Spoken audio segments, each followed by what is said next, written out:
Very nice.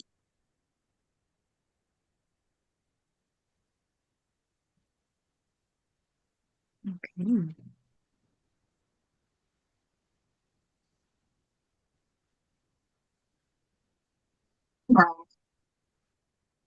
Okay, excellent. So we're ready to get started. So good to see everybody this morning. We are live streaming this program. In case you're wondering, where am I? You are at the Match Coalition's monthly meeting. The Match Coalition stands for Maternal Applications of Technology for Community Health, where we are looking at all uh, angles of clinically appropriate applications of digital technology for maternal health and well-being. And we're really honored today to have an amazing guest speaker, which we will get to in just a few moments. But before we do, we always like to kick things off by giving folks the opportunity to make any announcements they may have, whether they are local in their community, regional, or national. Does anybody have any updates that they'd like to share on events that are taking place? All right, well, we're going to be coming up on Maternal Mental Health Month here shortly. So I think it's very apropos for the conversation that we're about to have. We're also want to get a little update. David is still with us. David, get a little update on from the legislative side, what's happening on Capitol Hill. David? Yeah, thanks. Thanks, Fran. Good morning, everyone.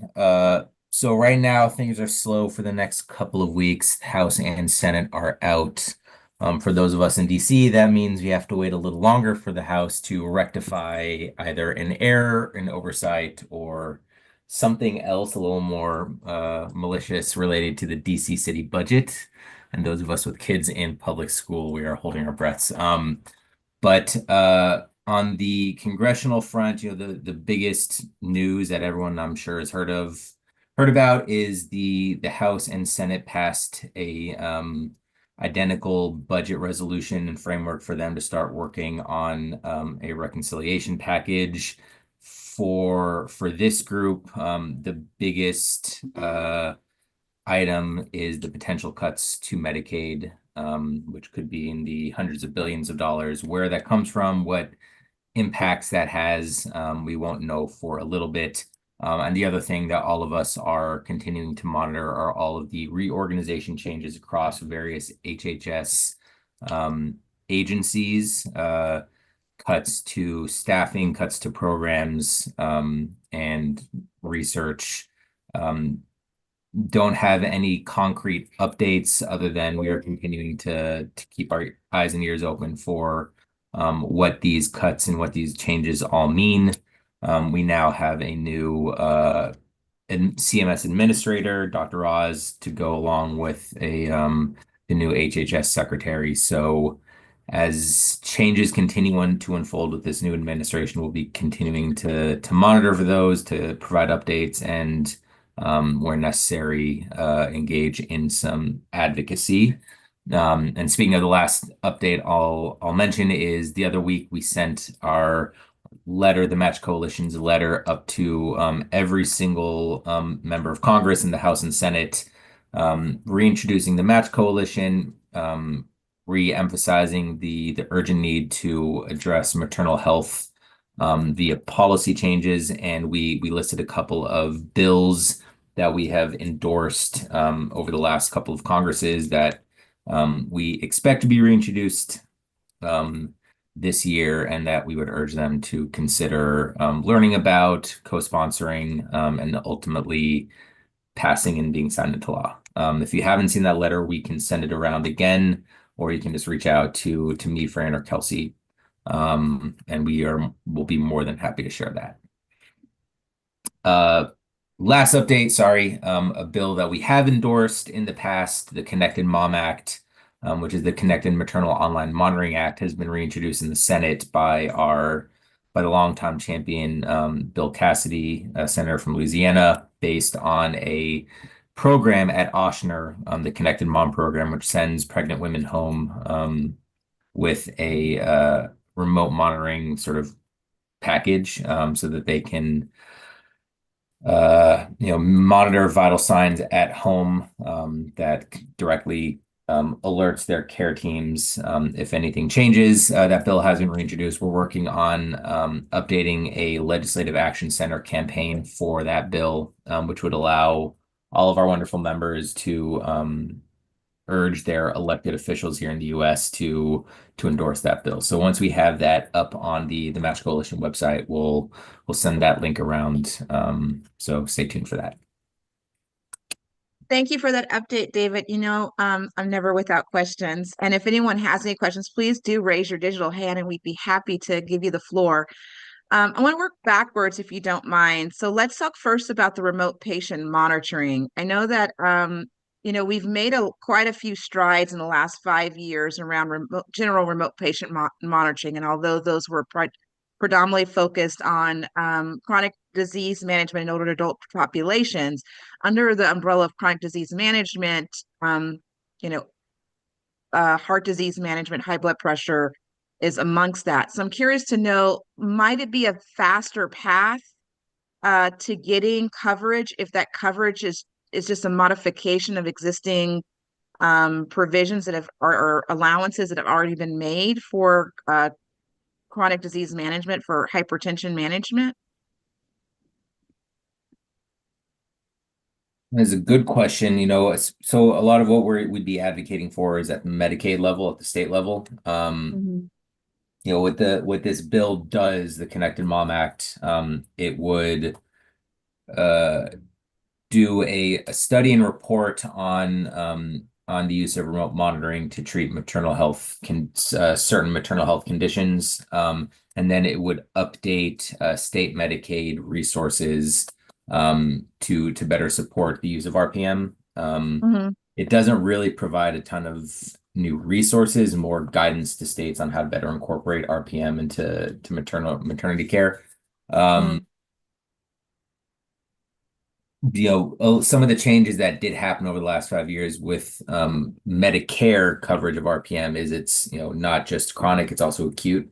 But it's under Medicare, is It's what you're under saying. Medicare, So, yeah. okay, there's the conundrum. All right. Well, we'll just keep watching and Especially, keep our fingers yeah. crossed on that. But one of the Yeah. things that cause for optimism is this new administration is all about efficiency and innovation. And so framing messaging the right way to say that the use of better incorporation of technology is more efficient. Um, that's something that across many different issues is how we are sort of pitching the use of digital health. Okay. Do we suspect, I mean, well, I know it's kind of early, but do we feel as though there's um, more of the Senate that's in favor this time around, that there might be a little bit more support coming into the reintroduction For this to the bill, Senate? yeah, Hmm. I think it's a bipartisan. Eventually, will be bicameral, which means we'll just have a leader, a similar bill in the House, a companion bill in the House. Um, it's really, a question of getting the bill and the issue enough attention, and finding the right moment in time where where it could slip through the cracks and get get more attention. But I think leveraging the Legislative Action Center. I'll be doing a bunch of meetings as follow up to the letter that we sent around, and really just getting the bill, the issue, and other bills, such as when the omnibus legislations are reintroduced. Um, it's all about awareness. When something gets enough attention, that's when are it creates more opportunities. Um, Okay.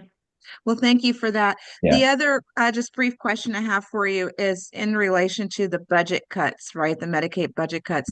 What do you anticipate, or what are folks sort of forecasting as the timeline for that? And what does it affect? Is it like an immediate, is it proposed as an immediate cut, or is it something that will like take effect July 1st, or how does that, Yeah. what's yeah.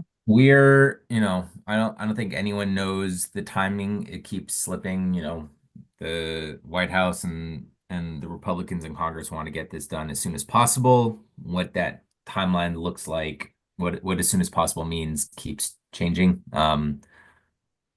It's already April. They just passed the resolution, the budget resolution, with a number of caveats and asterisks and TBDs attached to that. It's going to be a lengthy process. Okay. It's months. We're still months before we know anything concrete. In terms of when the changes take effect, yeah, I mean, it depends on what the changes are. Okay. All right, well, we'll just keep looking out and thank you for keeping your finger on the pulse of all things federal for us. We appreciate that. The budgets and things are always, I don't know about other folks, but for me, it's a little bit confusing because the language seems to be contradictory at times. So, like, wait, we're going left, we're going right. Wait, we're what? We're doing what? It's very Yeah. confusing. So I'm really appreciative that you're here for us to keep an eye out for what's going on and helping to translate some of that for us as well. So we greatly appreciate it. Welcome those of you who have just joined us. We're happy to see everyone. I am now super excited to be able to hand it over to Kelsey, our Match Coalition coordinator, who will be introducing our special guest speaker for today. Thank you. Oh, thank you, Fran. I'm happy to do that. Happy to welcome Dr. Heidi Altman to the Match Coalition this morning as our special guest speaker. Good morning, Heidi, and welcome. Good morning. Thank you so much for having me. It's nice to be back. I spoke to the Match Coalition, was it 2 years ago now, I think, maybe? But it's nice to be back, and I've been keeping up with all things Match in the meantime. Today, so I'm a professor at Georgia Southern University. I'm a professor of anthropology. So I don't deal with a lot of technology, but I do deal with the Georgia Moms Project, which is my research project on maternal health experiences in Georgia. And I think a lot of the things that are true about maternal health and maternal experiences in Georgia are true in other places that are largely rural, where a lot of people are experiencing poverty at a high rate. So I think there are probably related things. Today, I want to talk to you specifically about the postpartum period, and I'll talk about why that is in a second. And also, hopefully, some of the things that David was just talking about may really help with this, and especially the remote patient monitoring. But I'm also just sort of trying to continue to start the conversation about this based on the experiences of the people that I've talked to. So I'm going to start sharing a PowerPoint. No, it's a thrill a minute to have a PowerPoint, but at least it lets me have visuals for you here. So here in Georgia, the postpartum period is a significant era of risk for women. And there are lots of things we can say about that, but I'm going to go ahead and give you a little information here. So this is from the Department of Public Health Maternal Mortality Review Commission fact sheet, the most recent one, which came out in 2022. It covers 2022. It came out in 2023. And so the state of things right now, from the most recent data that we have, is that 82% of maternal mortality occurs after pregnancy, with about 58% of that happening after the first week. So that first week to the end of that year is an especially dangerous period for moms, at least in Georgia, and I think everywhere as well. During the 2020 to 2022 period, the leading causes of death were all cardiovascular conditions, including things like cardiomyopathy, which has become a significant issue, as well as COVID-19, which is, I think, of course, that will change now that we're out of the pandemic. Mental health conditions, and that could include everything from self-harm to substance abuse or substance use disorder, overdoses, things like that, hemorrhage and embolism. And for Georgia, 87% of these were deemed to be preventable by the MMRC. And so there have been a number of solutions put in place, although the numbers of deaths are not really getting that much better. But the state has expanded Medicare coverage from 6 weeks postpartum to 1 year postpartum, which I thought, I'm assuming will make an enormous difference, because a lot of people that I interviewed who had their children in the prior times talked about that 6-week cutoff being a hard end of their care. The Department of Public Health has also got visiting nurse programs that have been increased to cover 50 counties in Georgia and include about 500 families or individuals. The Department of Public Health has partnered with Emory University for Peace for Moms, which is a psychiatric care access point for providers who have patients who need care in terms of mental health, and they don't, they may not have access otherwise, but this lets providers put patients in communication with people that they need. The Department of Public Health also has a partnership with GAP-QC, which is our Georgia Perinatal Quality Collaborative, to focus on specific clinical needs. So they've done hemorrhage bundles, they've done hypertension, addressing hypertension, and various other clinical concerns. The DPH has also verified levels of maternity care at hospitals in the state. And then there's also been the development of a maternal fetal health telehealth infrastructure through Georgia Tech and other university institutions in Georgia. So there's a lot of work being done. The numbers haven't changed dramatically, though, despite all these efforts. And there are other efforts as well. I'm sure I probably missed some, but these are a lot of people are focused on this and trying to put as many resources as possible toward the question. So I was also thinking about, in terms of postpartum, the postpartum experience for most moms, what that's like. In a few minutes, I'll get to some of the quotes from people that I talked to about it. But a lot of what people talk about is loneliness, but also lack of communication with their provider and things like that. But when I went online to look at postpartum apps in the App Store or in the Google Play Store, most of it's about losing that baby weight and focusing on workouts and fitness or nutrition, things like that. There are some subscription services that provide access to online communities and digital services, but they're sort of on a larger scale. So you wouldn't be likely necessarily to meet someone from your hometown on there, although, as Kelsey and I realize, we're from the same hometown today. So you may, but those apps are not necessarily, they're mostly for profit, and they're also focusing on things that may not be the most pressing need of people in the postpartum. Good afternoon. This is Tamika. Yes. Hi, good afternoon, Tamika. This is Yolanda Haver from PD Healthy Sarge. Hi, how are you? Hi. Okay, please proceed, Heidi. Thank Okay. I didn't know if someone had a question. I couldn't tell what was happening. Okay. So about 5 years ago, I started with a colleague who's an OBGYN. We started a project interviewing people who were her patients, but also people that were part of my social networks online and other kind of snowball sampled folks.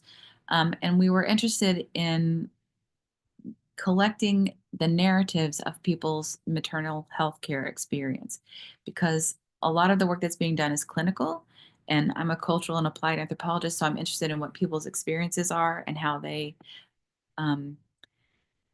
find their care to be. And so we basically developed a qualitative and also, to a smaller degree, mixed methods project where I interview people and also survey them about some of their demographic data.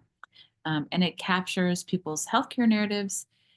We have about 60 hours of interviews altogether from about 40 participants. And most of these folks are from rural Southeast Georgia, although we have some people from Atlanta in the sample and some people from Macon, which is further to the west. And so we collected the data, and then in the collecting of the data for today's purpose, I was interested in looking at how people talked about their postpartum needs. So one of the questions that was asked for everyone was, how would you improve your healthcare experience? What would have made it better for you? And then also people were asked questions that were specific about their postpartum experience, their labor and delivery experience, their pregnancy experience. And then those were sort of centered around 5 domains that were identified by the CDC as areas that interventions, could occur. So we interviewed people. We used the same instrument for everybody so that the interviews are not the same, but at least they have fairly the same structure. We coded the data with Atlas TI and NVivo, all this kind of stuff, which may not be interesting to you in terms of the methodology or everything. But we basically collected these interviews, and then for today's purposes, I used a co-occurrence table where I looked for the things where people talked about how to improve their healthcare experience, plus their experience in the postpartum period. And so by doing that, it sort of pulled out the responses where people are talking about how they would have liked to have had their postpartum experience improved. So I'm just going to go through here. I have some quotes from some of the interviews. And the last time I talked to the Match Coalition, I think I probably overloaded people on things that were unhappy experiences. And these are not necessarily the most happy experiences, but I don't think it's the same as the last time. So there was a recurring theme among people who were interviewed about the need for communication with their provider. And so this first person says, I just think in general in the United States that they need to check in more on moms on the postpartum year, even if it's just a phone call. And so this is something that people came back and talked about a lot, that they felt like they wanted to be checked on. And I know on the one hand, we talk about like patient monitoring and stuff like that, where people have to do things to have themselves monitored by, taking measurements and things like that. But a lot of people that were interviewed wanted someone to just call them and see if they were okay, someone who could also provide them information.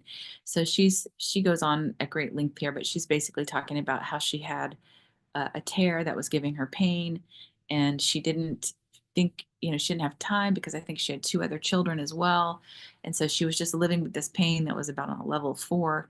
And so finally her friend was like, just go. And so when she went, they were able to take care of her, and they were glad that she called them. But she, and especially that first, early postpartum period, if you have a new baby and you've never had a baby before, or if you have a new baby and you have other children at home, there's a lot going on, and your self-care ends up becoming the last thing on the list that you end up taking care of, because you've got to take care of the baby, you've got to take care of the other children, and so on.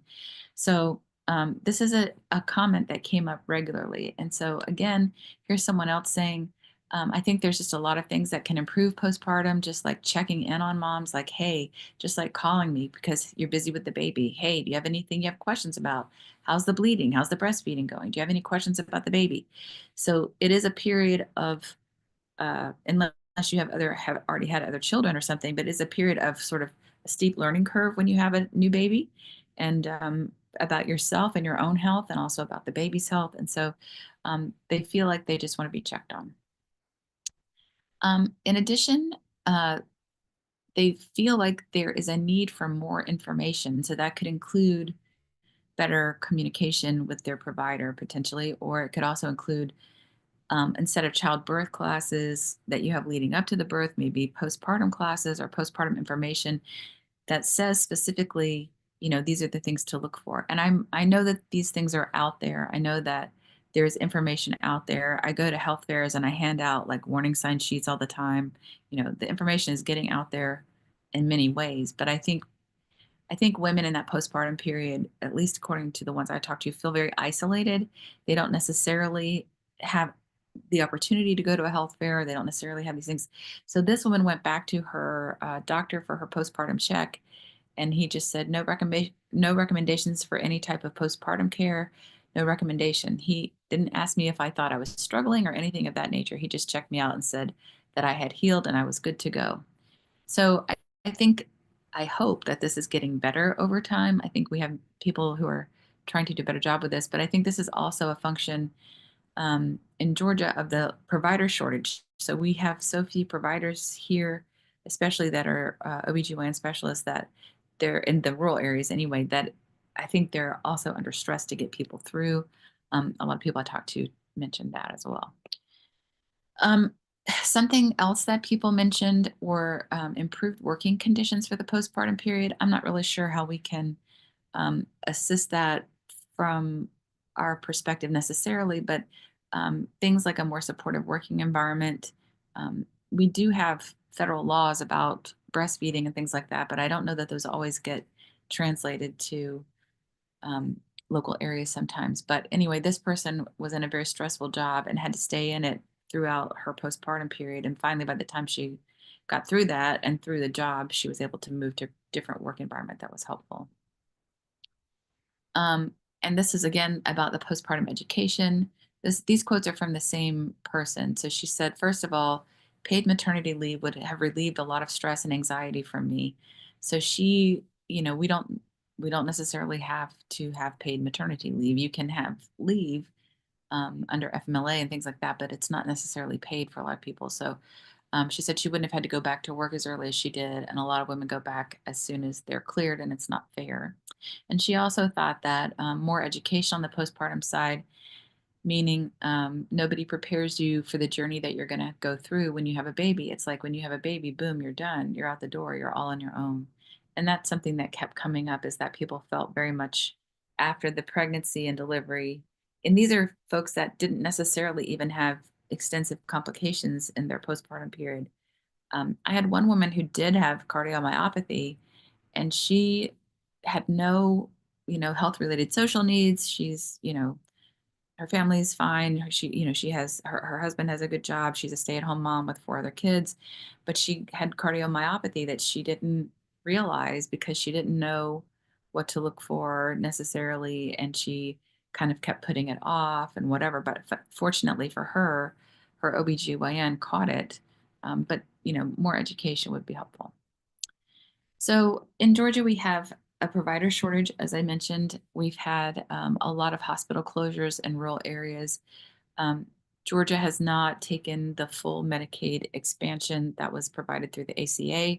And so they took up the pregnancy part, but not the other parts of it. So that has had some effect on the hospital closures.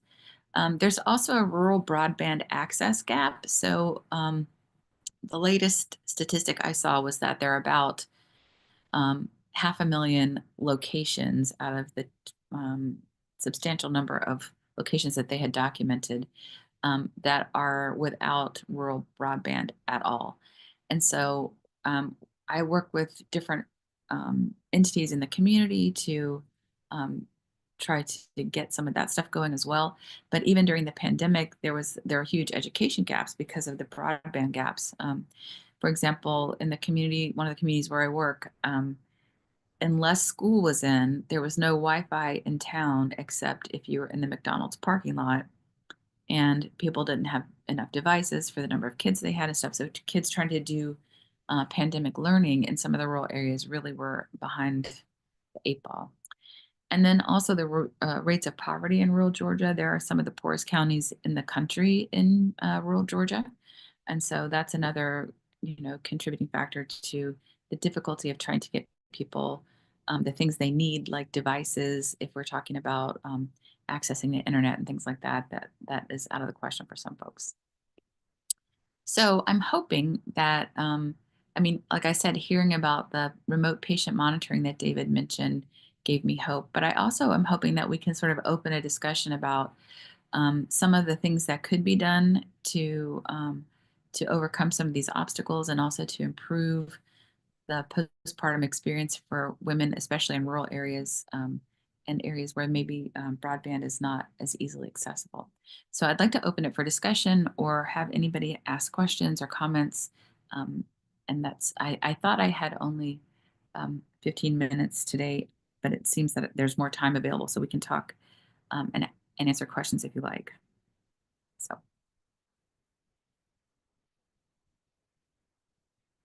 Questions, comments, suggestions? Absolutely. There's lots of them, Heidi. Let me just going to invite everyone who like to put their cameras on. And as we're doing that, I want you to go back one slide for me, because I was just about to post it to social media. I To be honest, go back one slide if you don't mind. I want you to go back to this slide.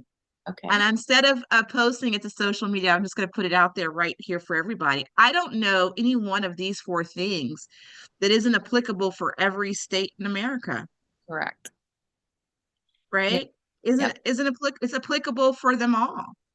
Provider shortages, hospital closures in rural areas and in metropolitan areas. I mean, I just look, south of San Diego, and which is just an extension of San Diego, right? Chula Vista, and it's, can't understand why it's like becoming it's an at-risk maternity desert.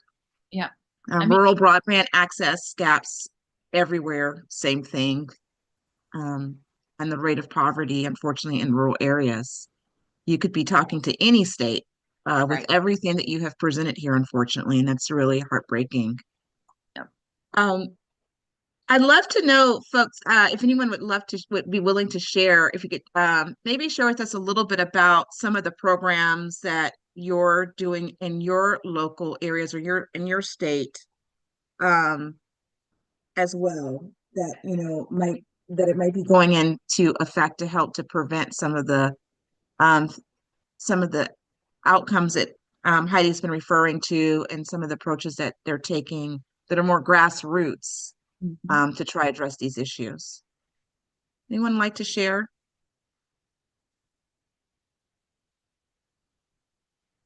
I have my favorite folks that I love to pick on from time to time, but I want to give folks a break for just a second if anyone would like to either make a comment or share some activities that they're doing in their local areas. I know for us, we have here in California, we are trying to do better at incorporating enhanced care management to try to help identify. But I don't know that, but really when I think about it, when we use enhanced care management, which sort of highlights those who are higher risk, potentially, maybe have more complex situations, it doesn't necessarily, the program itself doesn't necessarily translate into creating personalized goals and objectives that are reflective of mental health needs. And some of the things that I mean, so I have in the back of my mind like this big, project that I would love to, but partly that would include taking sort of a centering pregnancy approach, but to the postpartum period where you build up local networks of women through, but you would have to have provider participation, and we have the provider shortage, and they feel like they have, it's a lot. So, I mean, these are all just questions. And there's Lauren Nunnally, who is from our own, well, you used to be GAP QC. Now you're at Morehouse. Yes, yes. So, Hi, Lauren. You got Lauren. Hi, Dr. Altman. Nice to see you again. Yes, I would love to say that these issues are common to Georgia, but we know that they're not. I think part of the issue here in Georgia as well, as Dr. Altman said, from the time that I worked with the Georgia Perinatal Quality Collaborative and the Maternal Mortality Review Committee. I think there's a lot of work happening in Georgia with a lot of different organizations to try to address some of these challenges. The problem is that a lot of those are dependent on funding sources that sometimes go away, and particularly now, a lot of those sources are those funding sources are being eliminated. I think one of the other huge challenges is that advanced practice providers in the state of Georgia don't have full practice authority. There are many advanced practice providers, including myself, that would love to be able to go to those places, those states, those counties and towns, particularly in more underserved areas that don't have hospitals that provide birthing services, to be able to provide the healthcare that's needed. But unfortunately, sometimes the blockages are our own physician colleagues.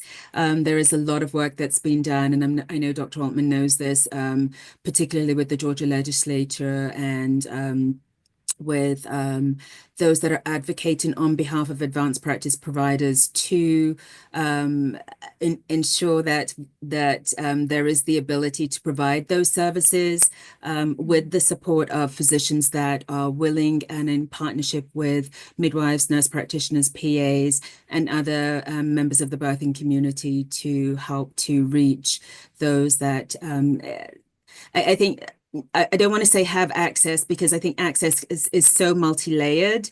You can have access. It can be there's a county health department in every county, but access, services, availability, and just empathy and compassionate and unbiased care.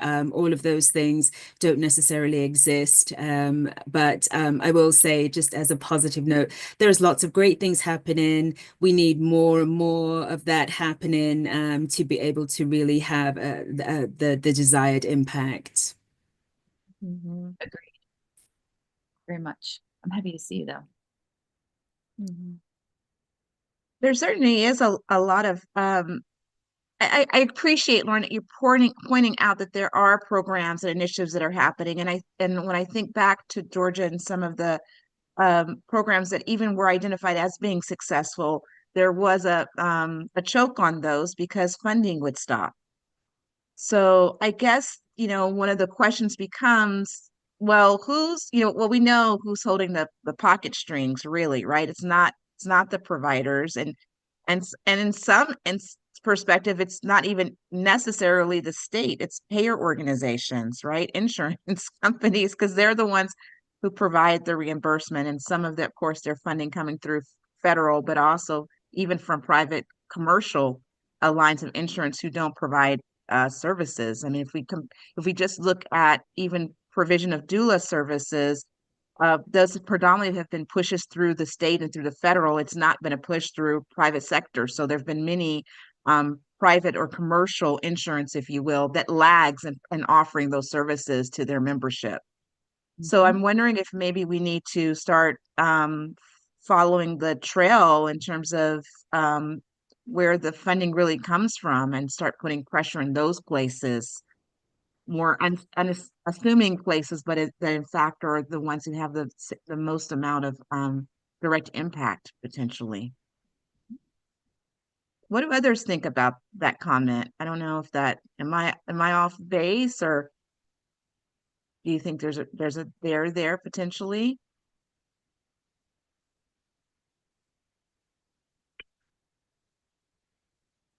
We got someone Fran. post. Yeah. Hi. Hey, I'm sorry, I was just gonna just comment. I mean, not at Yeah. all. Excuse my voice. The allergies here in North Carolina, the pollen, well, so for those of you in Georgia is something else. But at any rate, I mean, everything comes back to the funding, and I know that we're all very much aware of just the current situation, a lot of uncertainty at both federal and state levels and how that's going to play out. And that's the challenge right now for sure. I think is, in terms of limited resources, I think we're seeing such amazing work by people like in this group and elsewhere that are so committed to these, to rallying against women and families and babies, but it often comes down to that. So that's, obviously going to be tricky just given things right now. So I'm holding as much optimism as any of us can. I think to just related but not related. So I'm in North Carolina. I'm not currently doing things at the state level, although I have in the past also for the North Carolina Quality Initiative. And I know that they're also working to answer your other questions, kind of still on maternal mental health and newborn screening as their focuses. My kind of work right now is more federal level in terms of working on these. But I will say something related but not direct that I do is I'm an advisor for a student organization at UNC and Duke. It's just something encouraging, and I'm only mentioning this not as like a plug, but we're working on funding too because they're trying to get their 501c3 because we're working very close at the community level, but kind of a little bit further out, working on maternal health initiatives and also helping young children in elementary school age to help reduce disparities. So catching them kind of at that point too. So I've been involved as an advisor in an organization that's been around for a couple of years at the college level, but I just say that too, very encouraging to see our youth and our future that are very committed to this as well, because this is obviously something that we need to perpetuate now and with, our incoming professionals in this field. So that's all I can kind of say to that, but definitely agree about funding. That's a conundrum for sure right now. Yeah. Well, thank you for sharing that. It actually lit a spark for me on a question related to higher education and opportunities there. But before we go there, I'd like to welcome Marion Modestin to please join us. Hi there, you had a question. Good morning, friend. Can you Good hear me? morning. We Hi. can. Hi. Welcome. So regarding the provider shortage, right? I'm curious to hear from the participant, what do we think are some of the leading key contributors of that shortage? Because until we are able to clearly articulate the number one or two problem behind the provider shortage, I worry that we're not going to be able to solve it. Well, and I would certainly also welcome Lauren's input in this too, because she's worked in this area. But I mean, from my perspective, I've worked with, I think part of the problem with the provider shortage is that OBGYN as a specialty is, there's a lot of burnout in terms of in terms of doctors, right? We do have other providers, as Lauren's talking about, but they are also being blocked from legislatively from being able to practice without supervision in the state. So that's one thing. The number of doctors or physicians themselves is the problem for OBGYN is that it's got the highest burnout rate, the highest litigation rate, all these kinds of things that are around it. So it's not an attractive specialty necessarily to medical students like orthopedics or something like that.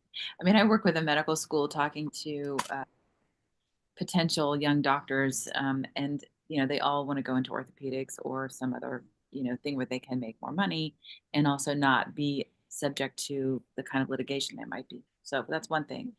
The other thing in Georgia, I think, is that a lot of the areas of need for physicians are very rural parts of Georgia, which are not necessarily very attractive to people to go to as a physician.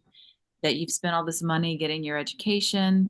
You may not be from the United States, you may be from somewhere else, and rural Georgia is not always an attractive place for that.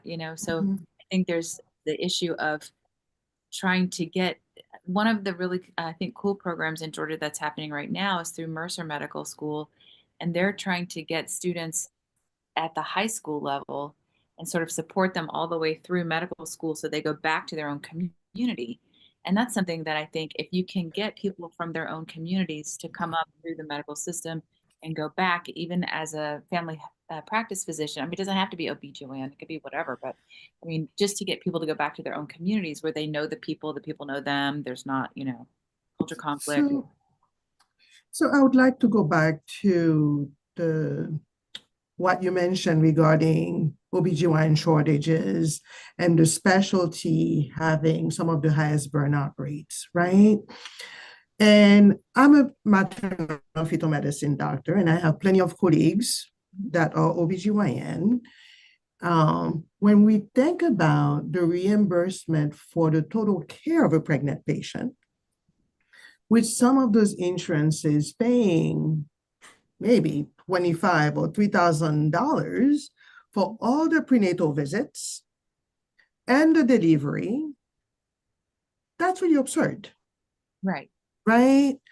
So there are some places I've heard some of my friends have walked away from the profession because they were getting paid $300 for a hysterectomy. Yep. Right?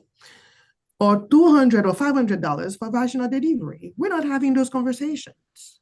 Right. So those are conversations that needs to be had. And until we are willing to have those conversations, I'm afraid that we are just spinning our head in a circle, right? So Maybe.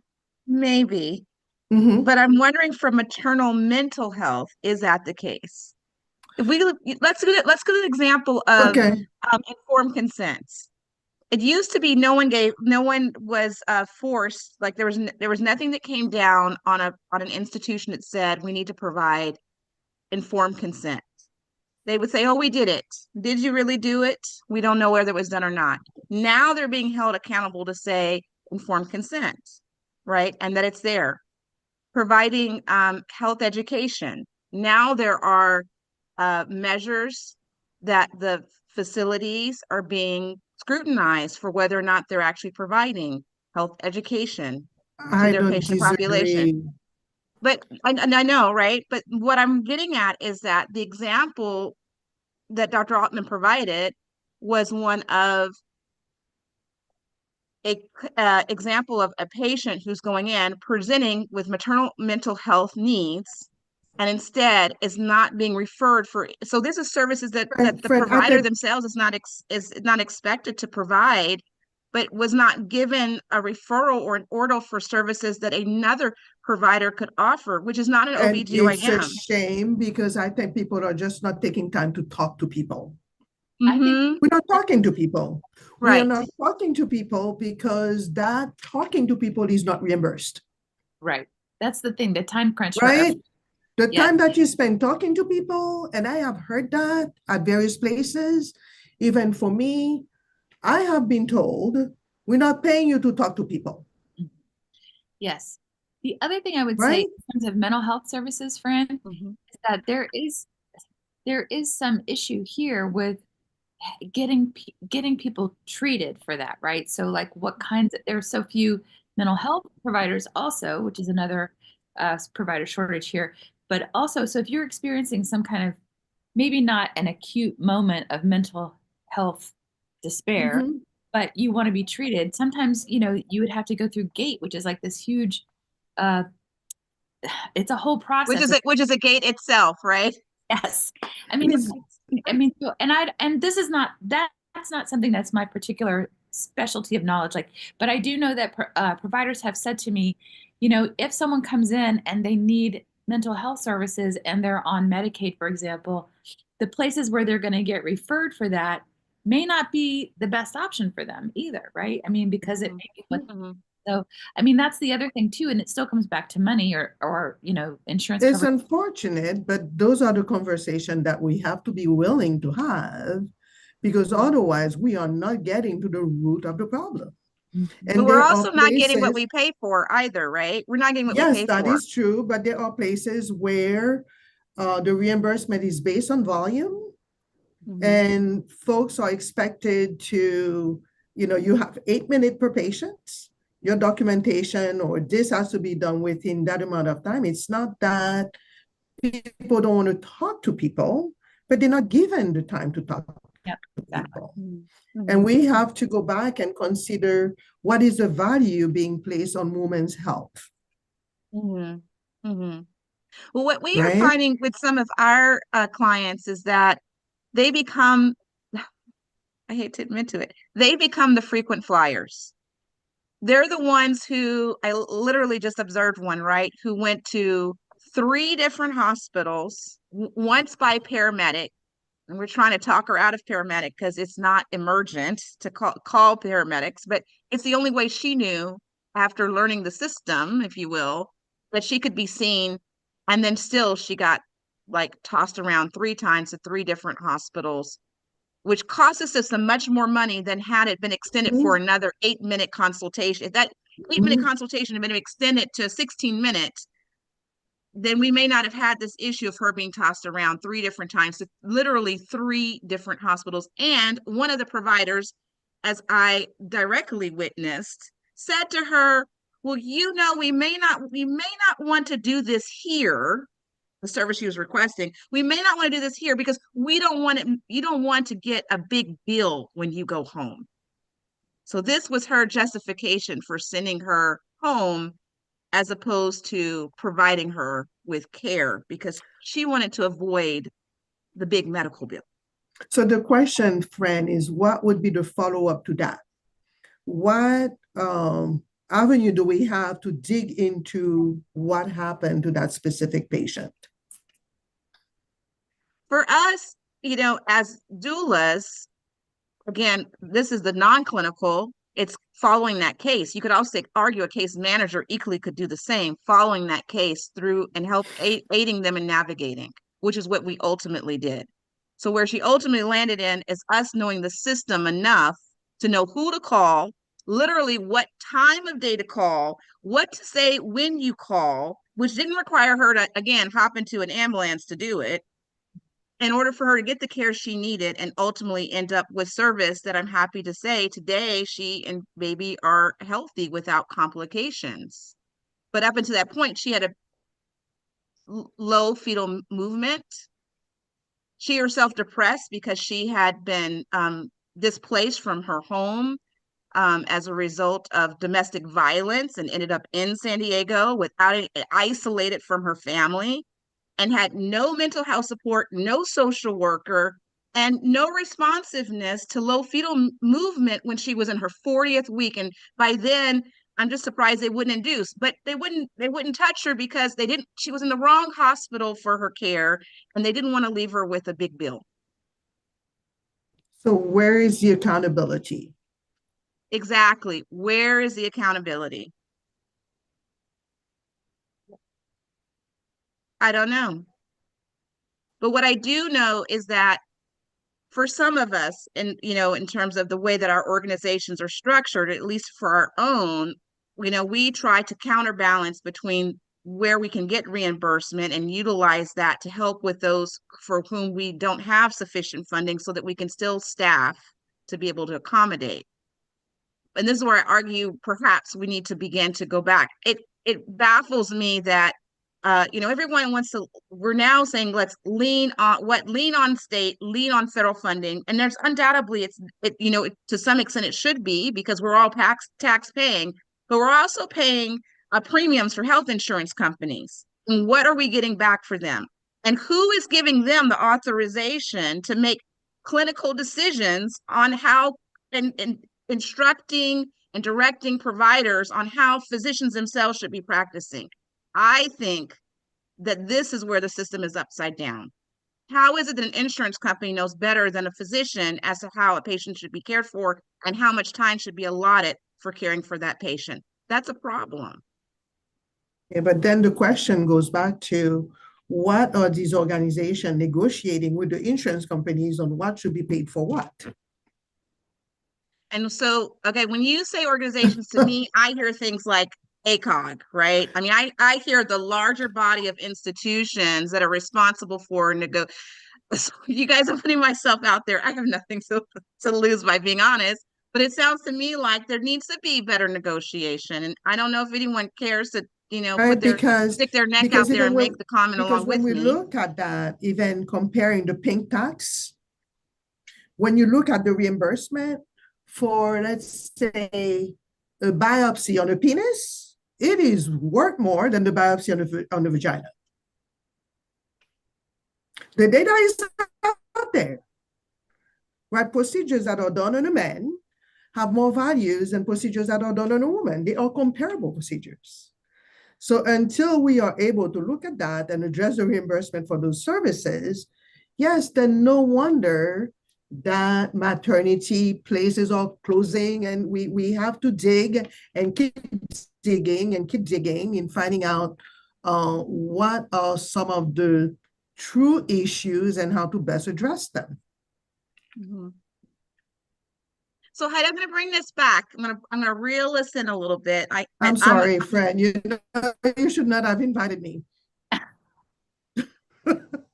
This forum is open to everyone, but where I'm bringing it is not to say we're off topic. It's to reel it back into the elements of this that are on topic, because a lot of it is, right? I mean, when you look at the data, and I know you've studied thousands and thousands of cases of women, you've done lots of observation of women during the perinatal period, and you sort of alluded to there being a dissatisfaction. Have you found any more specifics in terms of what expecting moms or moms in postpartum were expecting to have received, or somehow in the analysis of the data gave an indication of what their expectations might have been, as opposed to the disappointment? Because those are two different things, right? I was disappointed in X doesn't necessarily translate in terms of what I expected to have received. This is for me or for me? Yes. Mm-hmm. For you. Yes, please, Heidi. I think that here at least, so I had my maternity care in California, which was a totally different planet from Georgia. Okay. But I will say that in Georgia, I think that, and I think in a lot of rural areas, people don't know what to expect. Like they don't really necessarily have enough. There's not a lot of sex education in the rural areas, for example, so they don't necessarily know about what's happening to their bodies when they get pregnant. there's not a lot of readily available childbirth education that is comprehensive. So there's no like comprehensive picture for people. You know, you don't have health insurance until you get pregnant, you know, then you can get pregnancy Medicaid, and then, you know, but you don't have a baseline even for your health. So I think there's a lot of things that could be done in terms of education and expanding education to include comprehensive sex ed, comprehensive childbirth ed. That's all part of one curriculum, you know. But I think that a lot of women have no real expectations. They think that they're going to get a baby at the end of it. That's the goal, right? But their own health, their own well-being, the things that can happen to them, you know, all these things are not things that are necessarily part of the discussion unless they have friends that have been through this or whatever. But there's no, you know, the disappointment is that they probably have some fantasy idea that they're just going to be handed a baby and it's going to be perfect, you know. And so it's, but what the real expectation of it is, I'm not really sure from talking to people that I've talked to. It seems like the knowledge of the things that are actually going to happen to you and the knowledge of how you will have to recover from those things and what that's going to look like is never realistically explained, I don't think. So I think that's part of the problem too. And I worry that that used to be our role as OBGYN and as maternal-fetal medicine, right? So the obstetrician knew enough to refer the patient to a maternal-fetal medicine specialist. And we had that expertise where we were well positioned to speak to patients for about an hour or even perhaps longer to educate them about what their health or what to expect, and then find the resources within the community to direct them toward those resources. I just worry that we just don't have the opportunity to do that education. So if we that have most of the expertise after 4 years of med school, 4 years of OBGYN, and 3 years of maternal-fetal medicine, if we don't have the time to do that education, I'm not sure who else is going to pick up that gap. Even, you know, the things that are supposed to be available, like through the hospital or through, you know, where you get, they're not, like, sometimes they're not, they're just somebody putting a video in, you know, people, you know, even for the genetic counseling, we're giving a flyer, right? For the genetic counseling, go and read about this and then have that test. Those are very complex decisions that people have to make. And about 6% of Americans have about a 6th grade reading level. So, I mean, if you're giving me medical information to read, it's hard. But so I think that's part of the problem, Fran. I'm not trying to like, whatever. I'm just saying, I think that people don't know what to expect. And so therefore they have some idea that may or may not be realistic. And that, you know, I think that they get information about make a playlist, have essential oils, do, you know, go on TikTok. Yeah, yes. That may not be realistic. And so, and then when it doesn't turn out like that, it's disappointing or something, you know. I don't know. Well, I think this has been a very healthy conversation, super insightful. I mean, as I'm listening to it again, I think the things that we've talked about really touch in every corner of the US. I don't think there's a place that does where what we've talked about doesn't apply. Certainly, I think I'm hopeful for those innovators who are out there that they're thinking about the context of what we have described and where technology has a lot to bring to it, but also where it might fall short and how we might need to augment, and hopeful that you know, we'll continue to take proactive strides towards addressing these issues by, you know, bringing forth an interdisciplinary team, and also as consumers of health, you know, not just the patients, but the consumers of healthcare, that perhaps we should do more to push that there should be an expectation, right? That the investment that we have been making in our health financially, that does turn around and come back to us in ways that we can use and leverage to ensure our own health and well-being for ourselves and our families. Well, everyone, thank you so much. Dr. Modesta and Dr. Altman, thank you. We greatly appreciate you. And we look forward to seeing everyone next month at the Match Thanks, Coalition, where I Fran. do, yeah, I do believe Thank we're you going for to have, organizing. you're absolutely welcome. Is it March of Dimes from South Carolina? March of Dimes will be coming to join us. So we're really excited Amazing. about, yes, we're very excited. And until then, thank you. And thank you again, ladies. Thank Have a you. wonderful rest of the day. See everyone. Thank you. Bye. Thank you.